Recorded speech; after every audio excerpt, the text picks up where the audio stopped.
All right, I got a question here that I get asked a lot. Should I go out and buy existing snowplow accounts? Right now, it's the beginning of October here up in the Northeast, and a lot of companies that are going out of business or don't want to be in the industry anymore will make a Craigslist ad or inquiries in the newspaper trying to sell 50 or 60 residential snowplowing accounts.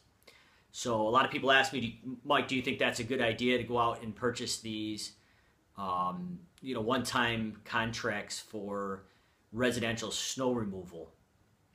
And my first answer would be, well, do you know how much it costs you to acquire a new snowplow contract? You need to track your marketing and your overhead efforts of how much it actually costs you to acquire a new customer.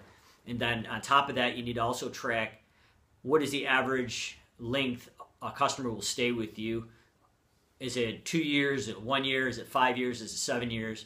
So you could be looking at this two ways. What's the initial cost to acquire that customer, and then what's the lifetime value?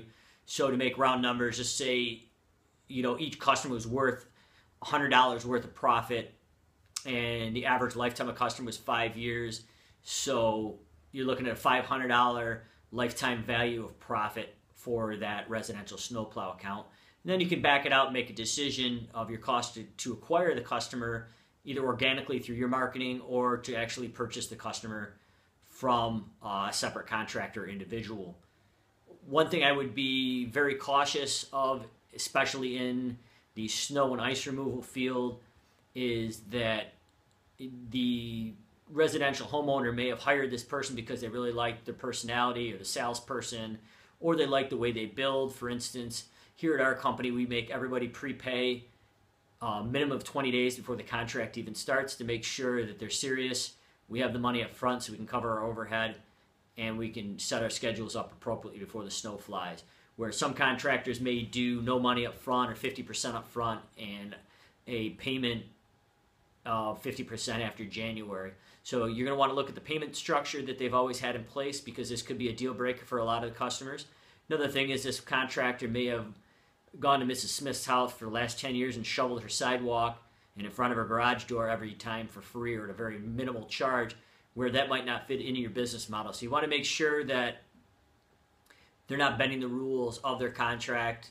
It's fitting within square foot parameters of what you would charge, and they're not doing one-offs as far as shoveling sidewalks or in front of garage doors, because if you buy that contract of Mrs. Smith and he's always done that, and now that's not your policy, there's probably a good chance that she's going to be really upset. It's going to damage your reputation, and there's a good chance you've just paid for this account and she won't be here next year, when you're hoping the average lifetime of this customer could be 4 or 5 years, depending on your business structure.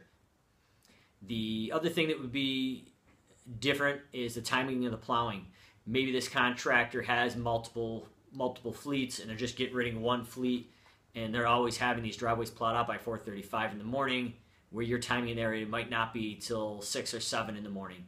So you'd want to look at the timing of the service and the ability for you to be as responsive as the existing contractor. On the flip side, this may be a huge benefit. If you're running a large operation and you're buying 70 or 80 accounts from this person, and you've got 7 or 8 trucks versus their one, you might be a hell of a lot more responsive and be able to provide excellent customer service well above the customer service they received with the past person you bought it from. So these are all things to consider. I would probably never pay for a residential contract if I was going to buy one upfront, cash money, by sending them a check for the whole shebang. I would structure it over either a 5 or 7 year period, or whatever you thought that lifetime value of your customer was, and I wouldn't pay any more than I would actually cost me to go out organically through marketing or lead generation or SEO or pay per click to actually acquire that customer. So on the first hand, you want to make sure you know what it's going to cost for you to go out organically to obtain this customer, and what's the average lifetime value of one of your customers. Figure that in the equation and figure out something that you're comfortable with. But I would advise never pay up front for a residential contract. In the commercial end, I'm not against the idea of buying contracts, but I would want to make sure it's a multiple year contract in writing that allows for the transfer of the physical plowing contract, as well as the commercial property owner or manager, whoever may be in charge, is well aware of the transfer of the contract and is signed off on it. Here again, I would also be very cautious that I would not pay up front for any of these commercial contracts. I would pay over the longevity of the remainder of the contract, so you're covered financially, as well as the contract itself is in place and you have it in writing between you and the person you're purchasing from. They're still covered. So these are my advice on purchasing residential snow plowing contracts, as well as a little advice on going out to purchase commercial snow plowing contracts. Once again, if you have any questions, feel free to submit your questions in the Contact Us page on the website. Until then, have a profitable winter, and we'll see you again at snowplowexpert.com.